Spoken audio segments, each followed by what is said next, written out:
Hey, hi. So basically, over here we are starting with the setting up the WSL, and we install the Docker into the Windows subsystems of the Linux. So basically, if you want to get the feelings of the productions level configurations and then commands, so yeah, we can go with the Linux. And obviously, for the way you can install the Linux in your system is using the virtual machine or the Windows features which is introduced in the 11, which is known as the WSL, so Windows subsystem for the Linux. So for that you have to enable some of the settings into the Windows, and with the help of that we have the Ubuntu installed in your system. So yeah, let's go ahead to install the WSL and enable the all the required settings which is required for enabling and installing the Ubuntu in your Windows systems. So basically we can let's go with the checking the settings whether we have enabled the virtualization or not. So for enabling the virtualization you have to follow the various steps. So you have to go to the BIOS setting, and from there you can enable the virtualization. So in my case it's enabled, so I have enabled from the BIOS setup. So yeah, if you want to steps for enabling this, so we can create the separate video for that. And yeah, let's so begin with the settings. So we have the shortcut Windows R, and you have to just type the open optional features. So if you hit enter, then you will get the this pop-up settings Windows feature, and from here you have to enable certain features of the Windows. So again, this Windows you can get it directly from the, you can type the Windows no, it's a feature. Yeah, so you, as you can see, the turn Windows features and on, so that pop-up is, you can get it. Okay, so yeah, this is related to something different, features. Yeah, so here we go. So I don't know why I got the error, but yeah, maybe related to the system setting is starting up the, because yeah, so we have this options, and if you scroll down slowly you'll get the options like virtual machine platform, and then yeah, we have the Windows subsystem for the Linux feature enabled. So you have to check these two options, and after checking up you have to just click on the OK. And if you are if you are doing the first time, so it will take some time and maybe in the few minutes to enable, and then your system may require to restart some of the cases, and it may not in the some of the case. So basically after the starting you will good to go to set up the WSL in your system. So before setting up the WSL, so in some of the cases you have to go with the command prompt, and you just need to write the WSL hyphen update command. It's update, and after hitting this it will update all the required settings, or in the latest version they have the WSL2 installed. So yeah, it will update to the WSL version 2, and in my case it's already updated, so we can check that version. Okay, in my WSL, sorry, the spelling is wrong, WSL. Yeah, so as you can see the version is 2, and in my case it's already installed. We have the kernel version and all those required informations. So yeah, now we good to go. And now if you want to, obviously if you want to run the OS, we need to install that particular image, right? So we have the Windows store. So yeah, we can write the store and just go, and you have to search it for the Ubuntu. So let's see. Yeah, we have the multiple releases of the Ubuntu, so like 22.4 and then obviously 24. So we will go with the latest version. We have the latest version is 24.4, and this is the LTS version, so obviously we will go with the latest version only. And after clicking over this, you will get the option for the install. In my case, it's already installed, so that's why it's showing the directly open options. But in your case, it will install, and if you click on the install, it will take some time based on your internet connections. So if the internet connection is good, then obviously it will take the less a minute and install and ready for your usage. So you can directly open that by typing the Ubuntu and hit enter. It will open that app. And another way is you have the CMD. So if we go with the command prompt, so yeah, this is the command prompt terminal. So in the latest version of the Windows, they have command prompt with integrated with the terminal. So it have the all the CLI tools you have installed in your system. It will directly integrate with this.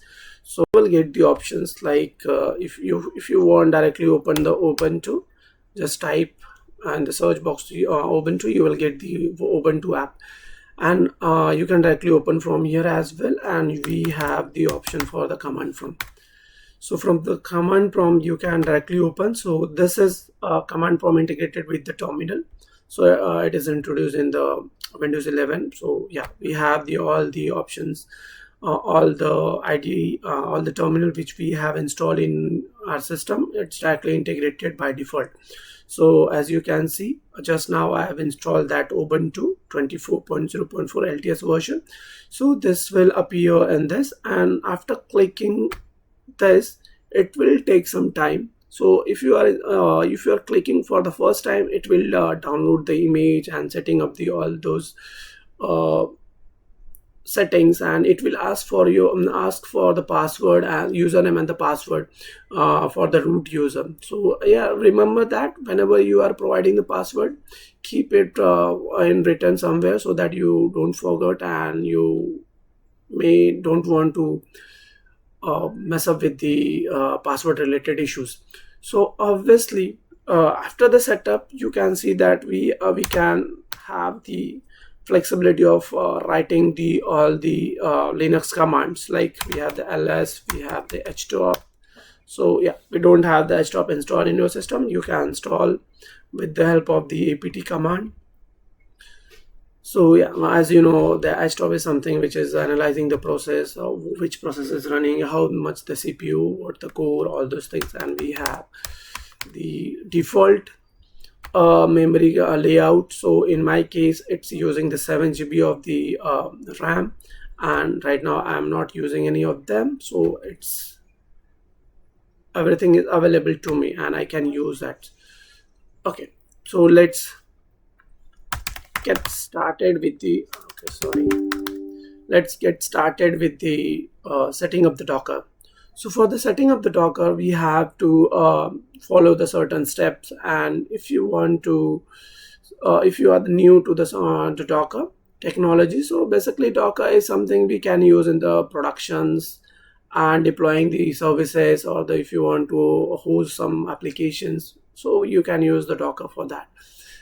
And again, for so whenever you are installing anything, obviously my recommendation is to go with the official website. Don't go with the third-party applications or third-party websites, so it might be misleading to the installation step. So for the best approach is to go with the official website. And let's say we have the Docker docs, and over here we have the complete step for installing the Docker into the Ubuntu system. So we have the various providers, and you can, based on your provider, you can select the installation step. In my case, it's Ubuntu, so we'll go with the Ubuntu. Yeah, so the first step is, if you have the older version of the Docker, so you have to install that, uninstall that. So in my case, mostly maybe I'm not sure whether I have installed or not. So let's, for the safety side, let's fire this command. So whatever things I have in my apt repo, it will clear it off and will follow the steps of all the installation methods. So the first step is setting up the Docker repository. So we'll set up the apt repo to get all the required information to connect with the Docker hub. So first of all, let's update the repositories. It will take some time depending on your the internet connections. And again, we'll go with this command. So basically, it's install the CS certificate. And again, we are having the, and again for the just for if you want to copy paste the command, we have the shortcut for. So obviously for the copying that we have the control C, but if you want to paste into the terminal, we have the shift insert and just hit enter. You will able to copy and paste the commands. And obviously I'm logged in with the, so let me check who am I. So I'm logged in as a root user, so no need to hit the command with the sudo. So if you are not as the root user, then obviously you have to add the sudo in front of the any command to run that as a root user.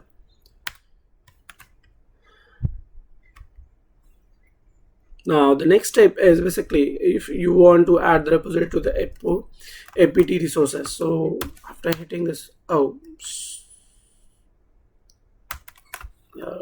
me cancel this.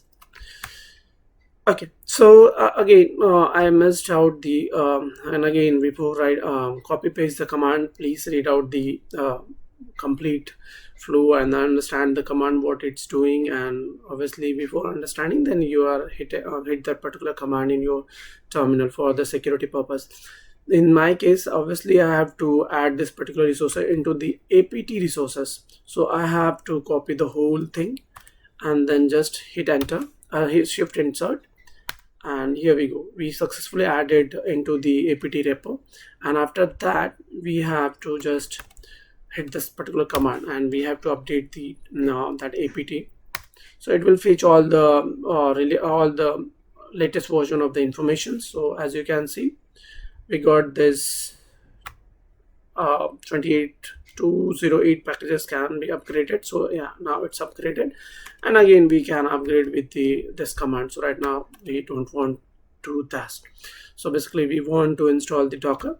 So now the final step is basically you obviously we have the make all the setups before installing. So basically it will require this repo information and obviously the certificates and all to authenticate and validate that whether who is pulling that particular repository. So again, if you want to install the latest version of the Docker, so you can go with the, again we have the latest tab and we have that specific version. So my recommendation is always go with the latest version. So it may have some patches or some bug fixes in your in the Docker. So obviously I will go with the latest version. So just copy that command and shift insert and hit enter. Here we go. So yeah, we have installed the Docker, and if after hitting this, I have to verify that whether it's running or not. So we can do with the sudo systemctl docker status. If you see the status like the active or the running, it means your Docker setup is successfully and you are able to go with the Docker commands.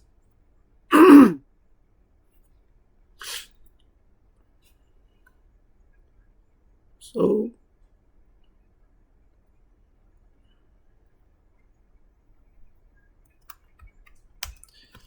okay, let me clear this terminal. So after clearing, okay, it's whether the Docker service is running or not, how we can verify that. So using this particular command, we can verify that whether the service is running or not. So the service is right now running and it's enabled and everything is good to go to use. And if I want to check, and obviously this command is not required if the service is running properly. Some of the cases the service is not running because of the system incompatibility or some of the some other errors. And obviously most of the cases in the 99% you will not going to encounter the service is not running all those error. So basically let me just check that yeah, so I don't want to do that. And again, uh, I want to check whether the particular the Docker service is running or not, and want to run the container. So the Docker is directly providing the hello world image. So basically it is the Docker image, just for the testing purpose the Docker is running or not.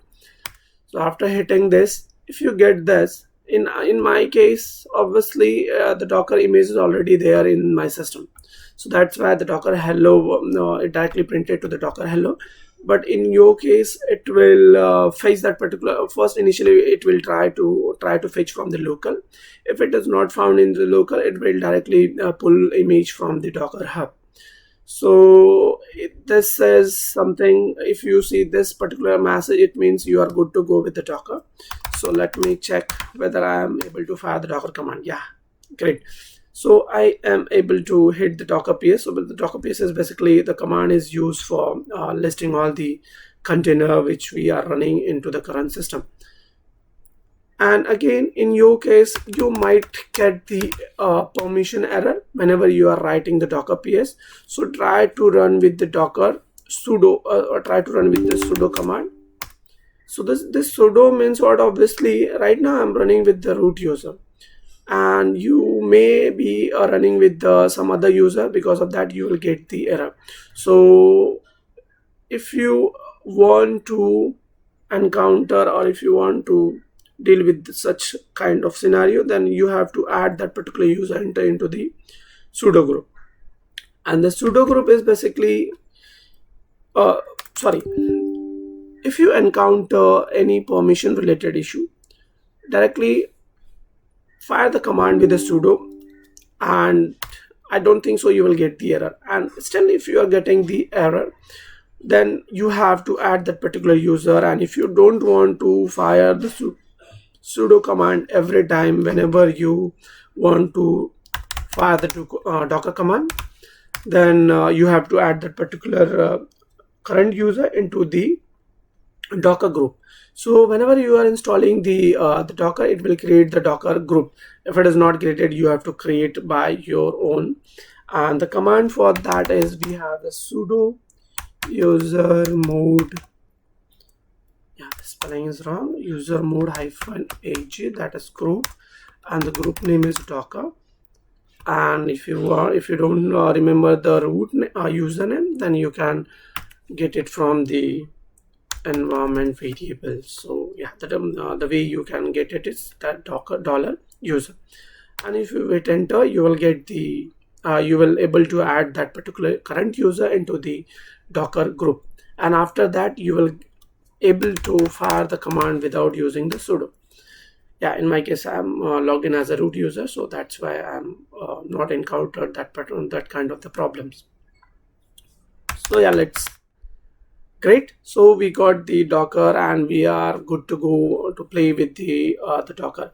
And again, so if you are the beginner, then obviously whenever you are trying to run the particular image, so we can directly we have the various command to run the particular image or any services. But the problem is, the best approach is to go with the Docker is install the Docker Compose, right? So obviously the Docker is also required the Docker Compose. Okay.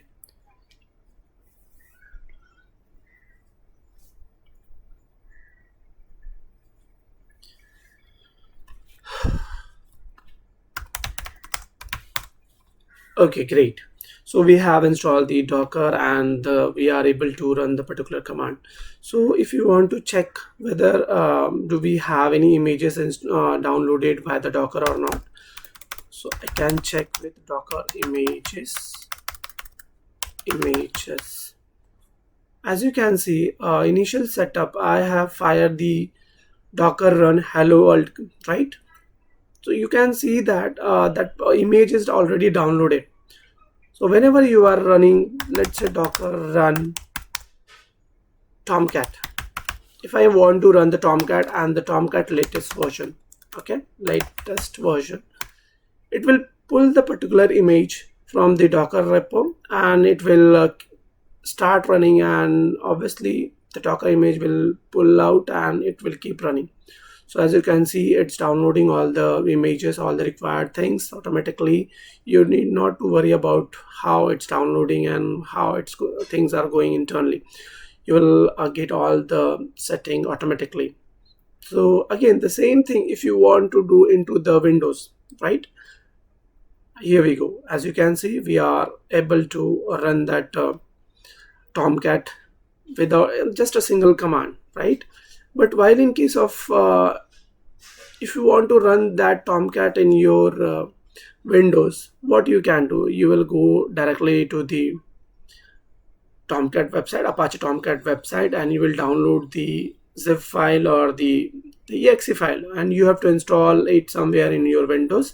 And then after installing, you have to startup.cmd command or the bat command to start the Tomcat, right? And you will able to start the Tomcat.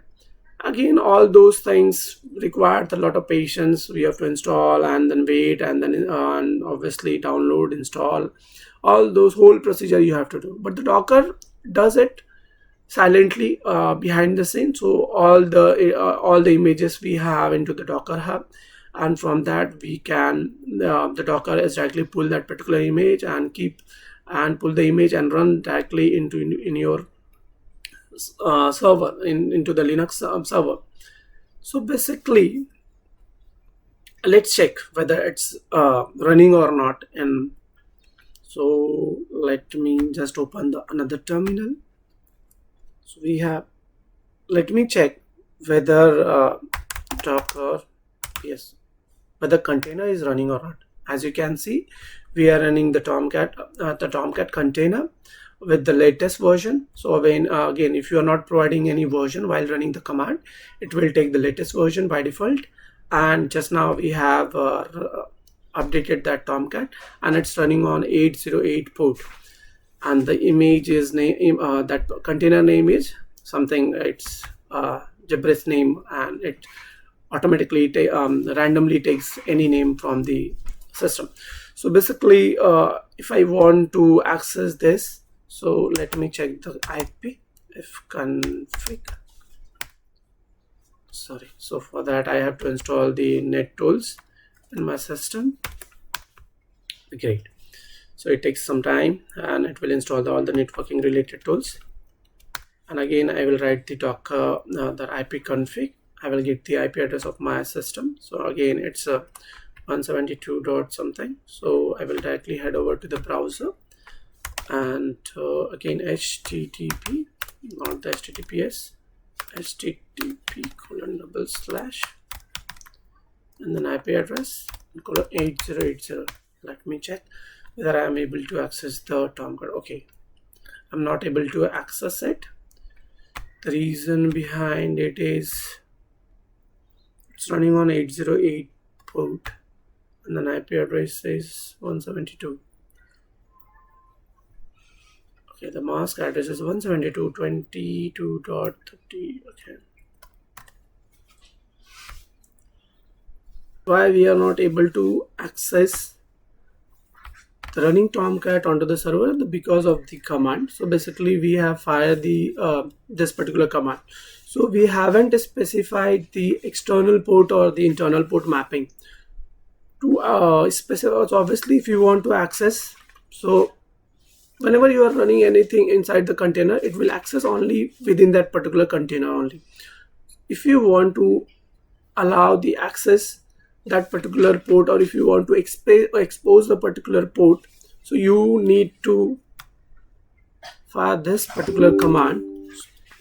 So the Docker run -p specifies that the port, and this is internal port and the external port. Right now I'm putting the internal external, both are the same port, and we run that Docker Tomcat with the latest version. So let's see we are able to access it or not.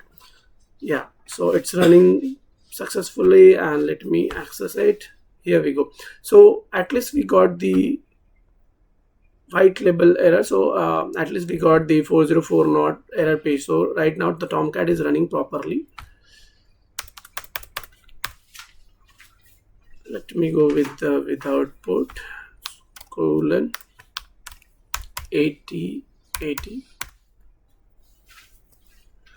and again it's the Tomcat, which is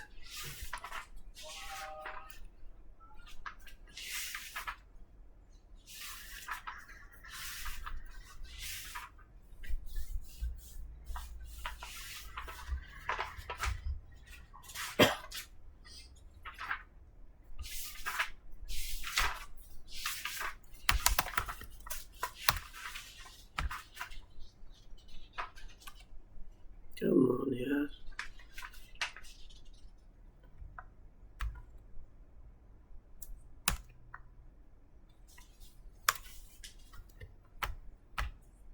Slash index.html. We're getting this Docker now. So whenever we are accessing, we are getting this. So let me check what's the issue. So we can directly check the logs. Docker ps, we can check again. The name is different. It's Control Shift C, Docker logs -f.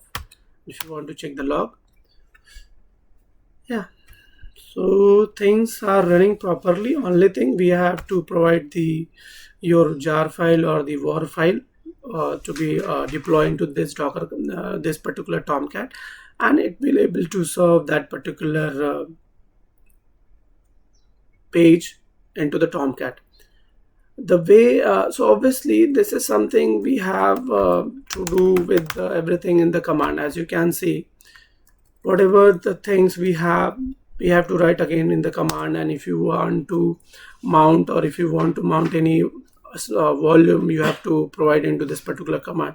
The best way is to do that things with the Docker Compose. So the Docker provides that the Docker Compose file. So basically, with the help of the Docker Compose file, you can provide all the instructions, all the steps, the container image name, all those things, whatever I am providing into the command line. So this and this command. So you can do the same thing with the Docker Compose. So before going to the Docker Compose, let me check whether I have installed the Docker Compose in my system or not. So Docker Compose -version. Yeah, so I don't have the Docker version installed in my system. So let me install the Docker Compose by hitting this particular command.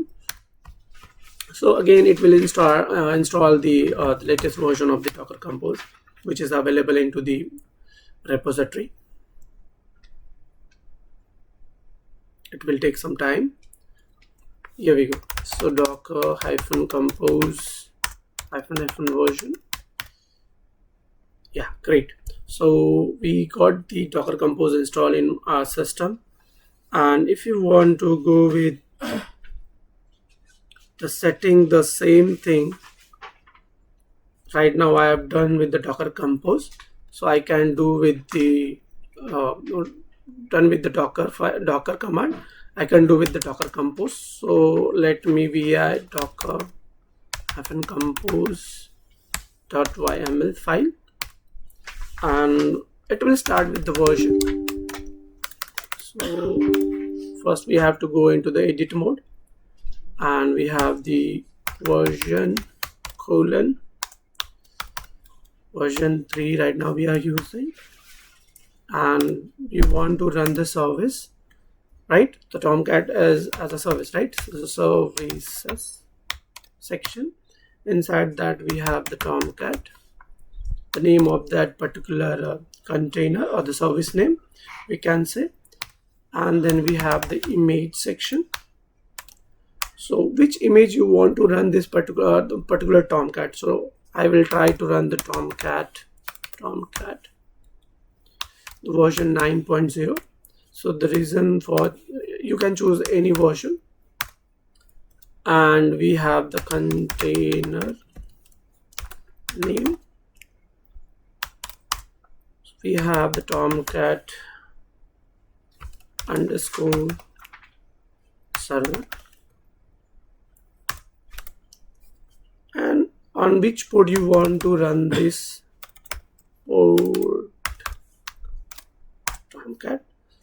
So it's array. So we can have this as 8080 colon 8080. So internal port, I'm keeping the internal and external port, both are the same. And I want to mount one of the HTML file, volumes, volume. Again, it's array, so that's why it's volumes and hyphen. On the current location, I have the web apps folder, and I want to mount that particular folder. On the root directory, we have the web app folders, and want to mount into the USR /local /tomcat /web apps. Yeah, so again, just let me repeat that. So whatever we have done with the Docker command, we can do the same thing with the Docker Compose, but in the more precise way. And we have so first line indicates that which version of the Docker Compose we are using, and then whatever services we are trying to run with the Docker Compose, we can write all the services. So right now I'm just running the Tomcat. So we have the okay, spelling is wrong, Tomcat. Okay, so we have the Tomcat, and then image section. So it will pull that particular image from the Docker Hub, and the name of the container, and this is the port and the volume. I want to mount this particular folder into this particular path. So I have to access this particular path in my current repository, right? So let me create this mkdir web apps. Oh, sorry, it's created into the root directory. Let me create on the current location. We have web app. Let me go to the web apps, and we index.html. Again, just I want to give the quick demonstrations of the basic HTML. So we have HTML. So hello from the Tomcat Docker Compose, and if you want to see the page, Tomcat works correctly. Yeah, here we go. Yeah, now we're good to go with the index. Okay, again, I made the spelling mistake, index instead of index.html. Okay, great. So we have the index.html, and again, we mounted that particular path into the Tomcat web app folder. So let me save and exit, and let me docker-compose. I want to build that particular image. So Docker Compose. If you can directly run that particular -d in the detach mode. -d means what? Detach mode. You don't want to see any logs and all. So you can add -d and up. Basically, it will if it found the images, and it will directly run that particular image. Otherwise, it will pull and download the particular image from the Docker Hub, and then it will build and then run that particular image. So let's start Docker Compose -d. Okay, so we have the compose file, Docker Compose. Unsupported config name is the Tomcat service. Okay, again, I made a mistake with this.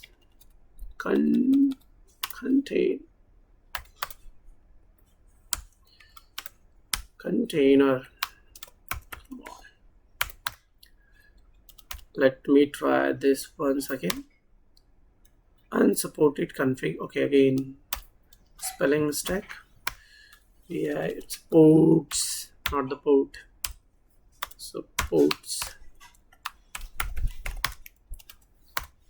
Great. So as you can see, without even the build command, it's connected to the default network, created the default network, and pulling this particular image and downloading all the required things. And here we go. The Tomcat setup is running. Docker logs -f if you want to check the log. Yeah. So let me access this from this. So we have index.html.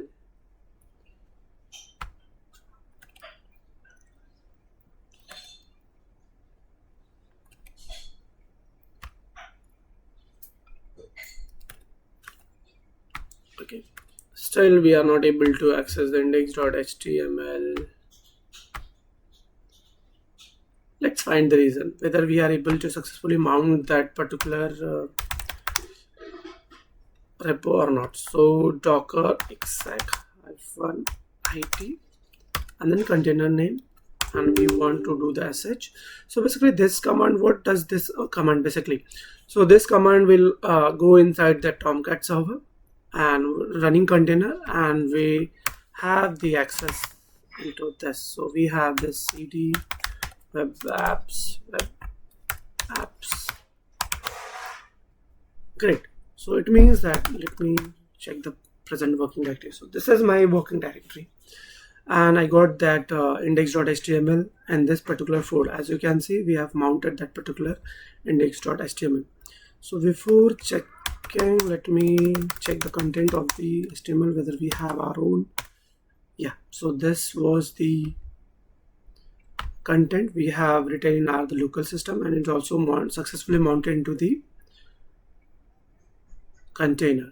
So it means the things are good, and I think we can access it from the server. Okay, so let me stop the Docker Compose down.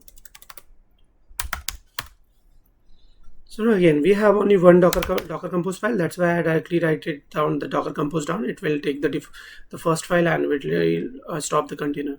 But if you want with the specific file, then you can go with the -f command. So let me go with the web apps folder, and over here we have created the index. Let me create that, create one more directory, mkdir roots, and just copy this cp index.html to the root directory. So we have the root ls. Great. So let me delete this. Sorry. So rm-rf index.html. Oh, great. So let's try once again whether we are able to access it or not. Docker compose up -d. Okay, creating the server, and we are good to go. Let root. Okay, cd. We have the index content into this, and again let me docker compose down. Okay. Let me start the docker that particular Docker Compose file. So let me just review, go through with this.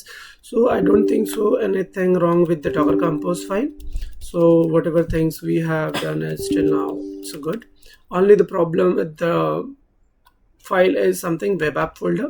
So in the web app folder, if you want to host something, that particular thing has to be kept into the root directory. So in my case, it was into the web app folder. That's why we are not able to access that particular index.html. So I just just move that particular index.html into the root directory. So yeah, we have that that web app and the root, and I have mounted successfully this particular directory into this particular container directory. So let me just save and exit, and let's up that container. Here we go. So the container is up and running. Let me check the Docker logs. F1f. Okay, great. So after looking the logs, everything looks good, and we have to try out whether we can able to access it. So we have the IP address. So first of all, we have to know the IP address config. So the IP addresses, again, we have a lot of other things. We have to go with the Ethernet IP address : 8080 slash index.html. Here we go. So hello from the Tomcat Docker container, and then if you see this page, and this means it's working perfectly. So this is how we can able to run the Tomcat server with the Docker Compose and the Docker. So basically, it's the simplest way we can achieve the running the Docker file, running the deploying the services with the help of the Docker. This is how the productions, the services deploy into the productions. And again, we have the alternate approach as well. So if you want to run directly, if you don't want to go with the Docker, so you can directly download that Tomcat into the Linux and unzip that and directly run the Tomcat and just copy the index.html into the web app folder. It will host that particular index.html into the into the specific port. Yeah, that's it.